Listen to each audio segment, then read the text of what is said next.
Hello and welcome to my first impressions of the first look at the new civilization for Civilization 6 New Frontiers Pass, Vietnam. I am very excited about this spear. Seems like someone is going to be quite forceful in the world of Civ, as much as the AI can be. So let's go ahead, go back to the video here, and start off. Ba Due leads Vietnam in Sid Meier's Civilization 6. Ba Due, also known as Lady True, is best remembered for her fiery personality and abject tenaciousness. She is once said to have proclaimed, "I'd like to ride storms, slay big whales in the open sea, drive out foreign aggressors, reconquer the country, undo the ties of serfdom, and never bend my back to be the concubine of whatever man." Vietnam's unique ability is Nine Dragon River Delta. All land specialty districts can only be built on rainforest, marsh, or woods tiles. Oh, that is certainly going to be a spicy meatball. It's going to make building your districts much more restricted, except for obviously the water districts, the water park and the harbor. So there better be a good bonus to make up for that, because that is a huge limitation. Will also make chopping a lot harder. Buildings on each type of tile receive either additional science, production, or culture. Buildings on each type of tile. Hold on. Come back there. Okay. So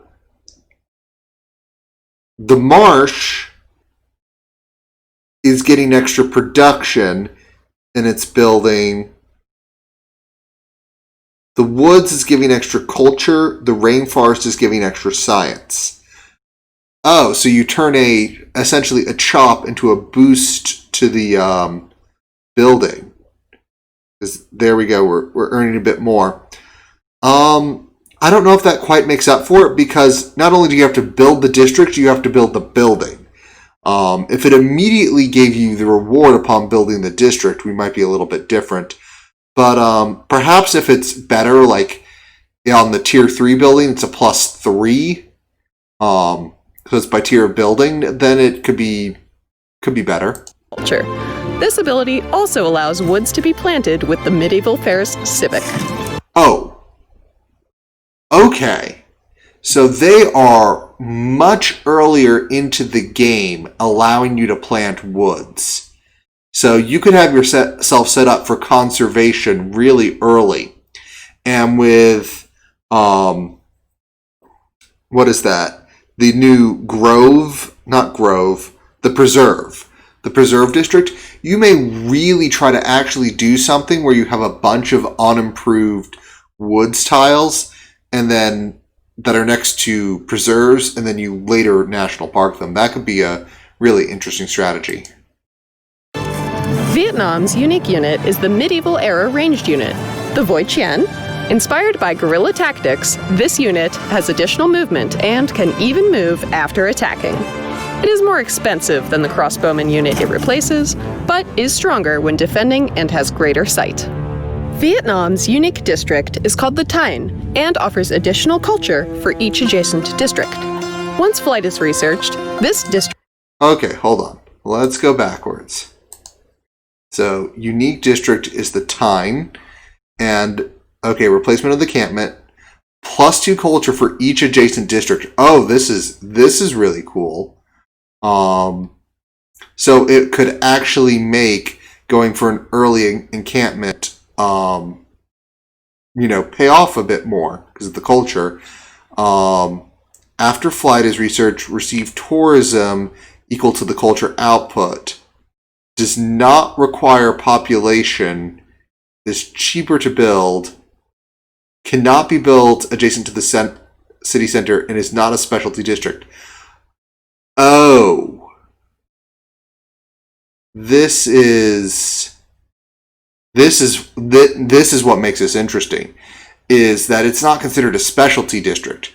So that means that even in a size, 7 city, which can normally only have 3 districts, you can still have the time. Once flight is researched, let me go back. I want to see how big that city is when, yeah. Additional so here, you see the city that it's attached to? It's size 7, which means it gets to have up to 3 districts.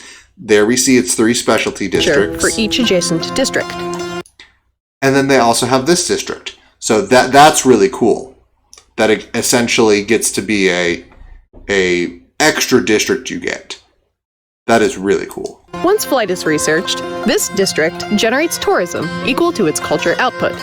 It does not require population and is cheaper to build than the encampment district it replaces. Batu's unique ability. All right, let's look at the unique abilities here. +5 strength for fighting units in rainforest, marsh, or woods tiles. And +1 if they begin their turn there. Okay, so you're going to be very strong defensively in the woods and rainforest and have decent ability to attack units in defended locations, although marsh's weaker locations, so you're not going to be really penalized in marsh, especially in your home territory. So you can, you'll be able to treat marshes as not weak points. And then we have all land specialty districts can only be built on rainforest, marsh, or woods, as they said. So +1 culture in woods, +1 science in rainforest, +1 production in marsh. Woods being planted with the medieval Ferricific. Okay, so we've already covered all that. We've covered the unique district. We've covered the unique unit. I think this needs to scale with tier of the building. That's what this, I think, needs. For this to actually be good, because it's so restrictive, you're losing chops. The reward needs to scale because you're already. What I would actually make this do is +1 on the district on its completion, and then +1 for each of the tier buildings. So that way, you get 1 when you complete the district, 1 for the tier 1 building, and then 2 for the tier 2 building, and 3 for the tier 3 building. And that way you really get a lot of extra out of it, which could make up for the fact that you're losing a chop and that you're having a much more restricted placement. And even though you can plant woods earlier, you still have to go out and plant them, which means you need to spend a build charge if you need to build a district in a certain location. And based on how district adjacency works, you're really just making things difficult. And this doesn't include floodplains. So if you're trying to get something into floodplains, you could have a problem. Especially if you're trying to get like a industrial zone adjacent to a dam and an aqueduct and all that going on. So I'm seeing this as you're going to have to be much more aware of the board, and I like that. I just think that these rewards are a little too weak. Drive out the aggressors provides additional combat strength for units fighting in rainforest, marsh, or woods tiles. This bonus is further increased for tiles owned by Vietnam. Beginning a turn in rainforest, marsh, or woods also provides additional movement, which is also further increased for tiles owned by Vietnam. Vietnam can be flexible in its path to victory, focusing on either science or culture, depending on the placement of districts. Either way, construct buildings as quickly as possible to leverage their extra yields. Avoid desert, but don't be afraid to settle in open plains or grassland, as Vietnam can plant woods early. However, rainforests can't be planted, so think carefully before chopping them. Woods, rainforest, and marsh tiles owned by Vietnam offer the Civ significant tactical benefits, turning Vietnam into a defensive powerhouse.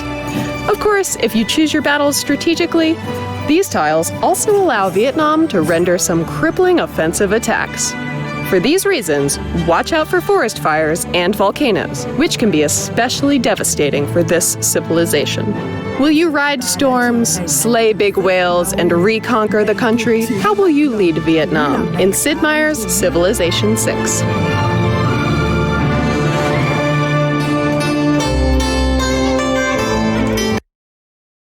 All right, well, that's a good look. I'm definitely interested in how Vietnam is going to play, and Maybe I'll be wrong based on how the preserve works and getting down those additional woods. But I'm seeing them as you've got a lot more restriction on your district placement, and I don't know if there's quite enough rewards there, but I'll have to give it a shot before I can take an opinion on that. I guess it also just depends on the map generation. A good generation map will put you in a different position. And it'll also be sometimes hard to know as you'll be planning on things. You'll plan to plant a woods, but there's a future strategic resource there, and so the game just won't let you plant a woods there. So suddenly, you're just like, there was no way for me to know this, and now I can't do anything with it.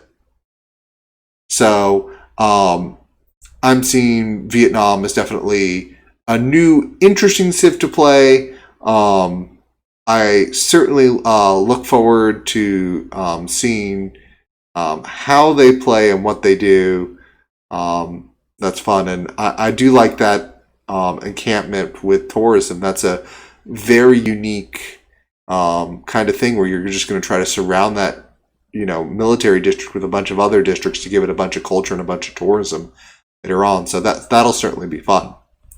But anyway, I want to say thank you all very much for joining me, and be seeing you.